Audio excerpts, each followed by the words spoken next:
So picture this, the most powerful office in the world. The cameras are rolling. A crowd of men in suits are gathered around a desk with their heads bowed and their hands outstretched, and they are performing devotion for the historical record. Now, picture the guy that they claim to follow. He is homeless. He was executed by the state. He said, and I'm quoting directly here, "When you pray, do not be like the hypocrites, for they love to pray, standing in public places to be seen by others." That's Matthew 6:5. It's a Sermon on the Mount. It's pretty foundational Christianity, and the photo that I'm talking about is real. It happened, and it keeps happening. And the book that they're holding in those photos, it predicted that this would happen. Let's talk about it. There is a theological concept at the heart of Christian nationalism called dominionism. The idea that Christians are called to take control of the 7 key spheres of society: government, military, media, education, business, family, and religion. They even have a name for it, the 7 Mountains Mandate. It sounds like a fantasy novel. It is not a fantasy novel. Figures like Lance Wallnau and Michael Flynn, yes, that Michael Flynn, Trump's former national security advisor, have spoken openly about this framework. Flynn has called for one religion under God in America. So if we are going to have one nation under God, which we must, we have to have one religion, one nation under God and one religion under God, right? And Wallnau sells actual prayer coins that are meant to spiritually anoint political leaders. This is the operating theology of a significant faction of the American religious right, and they are not being subtle about it. But here is where it gets interesting, because the chosen nation argument, America as the new Israel, divinely appointed, specially protected, has a serious textual problem. The biblical Israel was not chosen because it was good. It was held to a higher standard. The entire prophetic tradition, Isaiah, Jeremiah, Amos, Micah, exists almost entirely to tell Israel that it is failing that standard. That exploitation of the poor, corruption of leadership, and religious performance without justice are why judgment was coming. Amos 5 is particularly uncomfortable for the dominionist crowd. God, speaking through the prophet, says that he despises their religious festivals. He hates their solemn assemblies. He tells them to stop the noise of their songs. And then comes the line, "But let justice roll on like a river, righteousness like a never-failing stream." That's not a promise. That is a demand. The prophetic tradition did not say you are chosen, therefore you're safe. It said you are chosen, therefore you're accountable. That's almost the exact opposite of what Christian nationalism teaches. And there's one more problem with the America as Israel framing that doesn't get talked about enough. Jesus himself was explicitly offered political power and he turned it down. In Matthew 4, Satan takes him to a high place and offers him all the kingdoms of the world, and Jesus declines. When the crowd tries to make him king by force in John 6, he withdraws. And when Pilate asks if he's a king, he says that his kingdom is not of this world. The theological tradition Christian nationalists claim to represent is built around a figure who had every opportunity to seize political power and consistently, deliberately refused it. The irony isn't subtle. They're just counting on you not having read the book. Next, let's talk about Jesus and the Roman Empire, because this is the part that gets sanitized out of a lot of American Christianity, and it fundamentally changes the picture. Jesus was not crucified for being nice. Rome did not execute people for telling parables about lost sheep. Crucifixion was a specific political punishment reserved for sedition, for those who threatened imperial order. The charge posted above his head on the cross in 3 languages was King of the Jews. That's not a spiritual title to a Roman governor, that is a direct challenge to Caesar's authority. The early Christian community existed under active imperial persecution. Paul wrote most of his letters from prison. Revelation, that favorite text of the apocalyptic right, was written in code about Rome, calling it Babylon, describing its luxury and violence and inevitable collapse. It was resistance literature. It was not a blueprint for seizing government. And yet, in 312 AD, the Emperor Constantine claimed a vision of the Christian cross before a military victory and declared Christianity the favored religion of the Roman Empire. Within a generation, the persecuted became the institution. The symbol of an executed dissident became the logo of the most powerful military force in the world. Constantine did not convert to Christianity. Christianity converted to Constantine. That's the pivot point. That's where the template comes from, and Christian nationalism is, at its core, a Constantinian project, the pursuit of state power using the language of faith. Now fast forward to the present. You have figures like Ralph Reed, founder of the Faith and Freedom Coalition, operationalizing evangelical voters as a political bloc. You have Project Blitz, a coordinated legislative strategy to insert Christian nationalist language into state law. You have spiritual warfare rhetoric applied directly to electoral politics, where winning an election is framed as defeating demonic forces. And you have the spectacle of the National Prayer Breakfast, the Oval Office prayer circles, the Bible held up in front of a church that had just been cleared of protesters with tear gas. The last one? Let's sit with that one for a second. A church cleared with tear gas so that a politician could stand in front of it holding a Bible for a photo. Jesus, in the Gospel of Mark, drove the money changers out of the temple.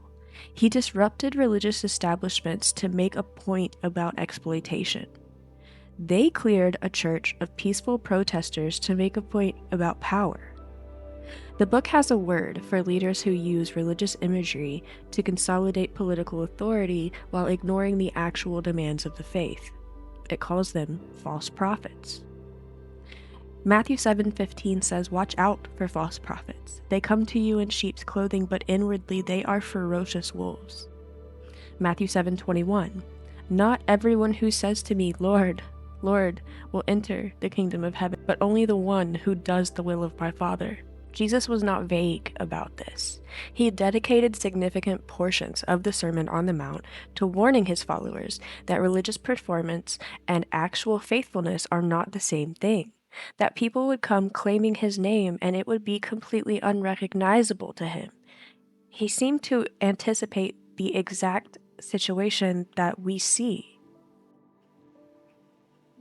In 2015, televangelist Kenneth Copeland was asked by a journalist why he needed a private jet. He said, and I want to be precise here, This dope-filled world, and get in a long tube with a bunch of demons. Do you really believe that human beings are demons? No, I do not. And don't you ever say I did. Kenneth Copeland has a net worth estimated at around $300 million. He owns multiple private jets. His ministry's 1,500-acre campus near Fort Worth, Texas, is tax exempt. Now let's open the book. Mark 10:25. Jesus is speaking directly.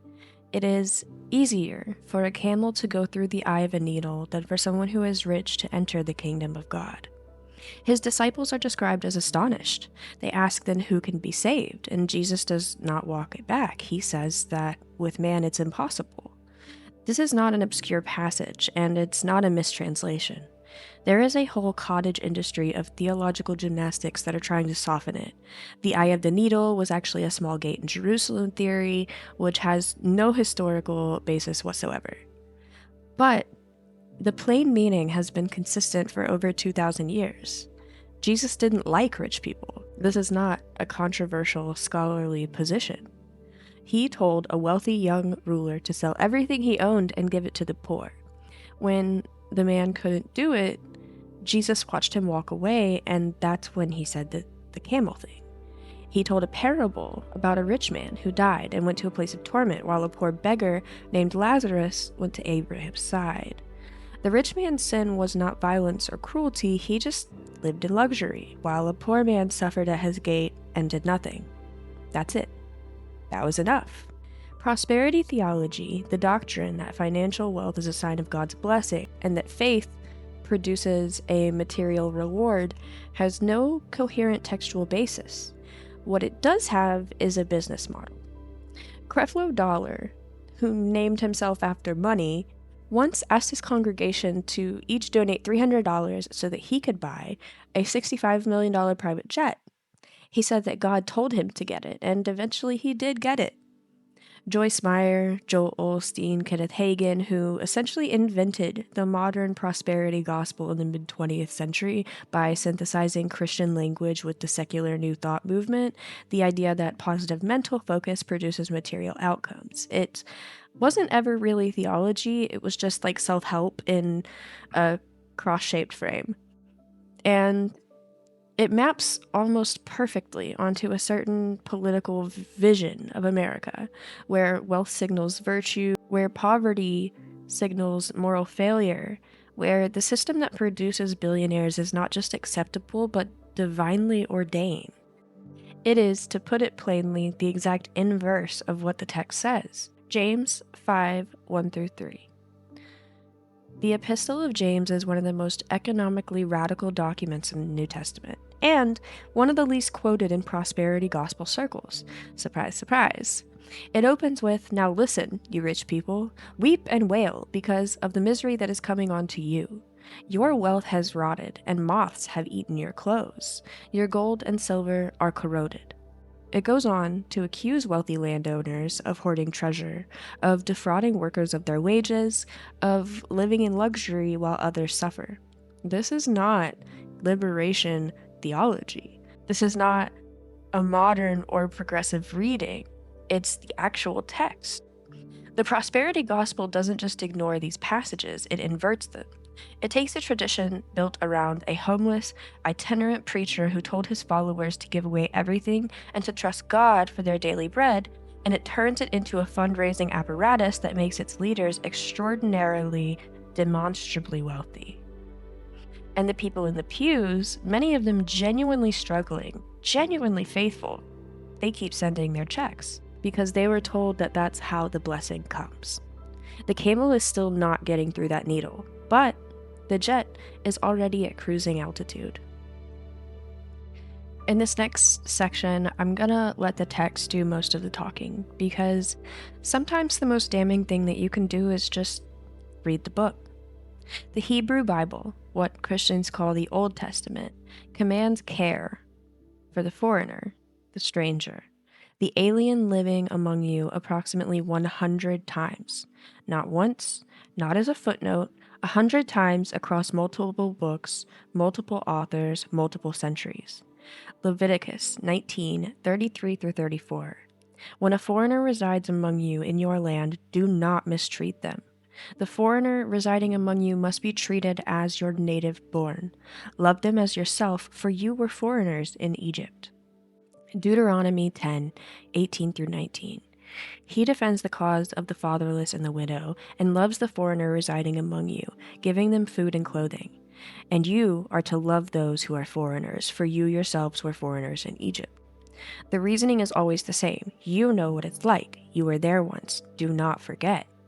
And then there's Ruth, an entire book of the Bible centered on a Moabite woman, a foreigner, an outsider, from a people the Israelites had a complicated history with, and who becomes one of the most celebrated figures in the entire tradition.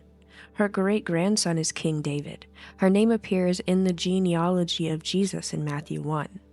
The lineage of the Messiah, according to the Gospel of Matthew, runs through an immigrant woman who refused to abandon her displaced mother-in-law. And it's not incidental, it's the point. Then there's Matthew 25, Jesus describing the final judgment. Not in terms of doctrine, not in terms of religious affiliation, not in terms of who prayed the right prayers, in terms of what you did. I was hungry, and you gave me food. I was thirsty, and you gave me something to drink. I was a stranger, and you welcomed me. I was naked, and you gave me clothing. I was sick, and you took care of me. I was in prison, and you visited me. His followers ask, when did we do these things for you? And truly I tell you, whatever you did for one of the least of these brothers and sisters of mine, you did for me. The least of these. That phrase in the original Greek, elashitos, the smallest, the most insignificant, the ones the powerful don't see or don't bother to see. Jesus placed himself explicitly in the body of the refugee, the hungry, the imprisoned. Now, in recent years, we have seen Christian nationalist politicians and their religious supporters advocate for mass deportation, for the separation of children from their parents at the border, for the characterization of migrants as an infestation, as criminals, as an invasion. We've seen tent cities. We have seen people die in detention.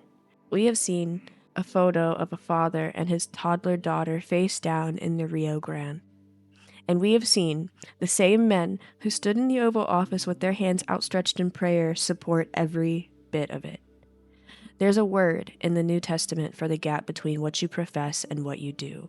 The word is hypocrisy. Jesus used it more than almost any other.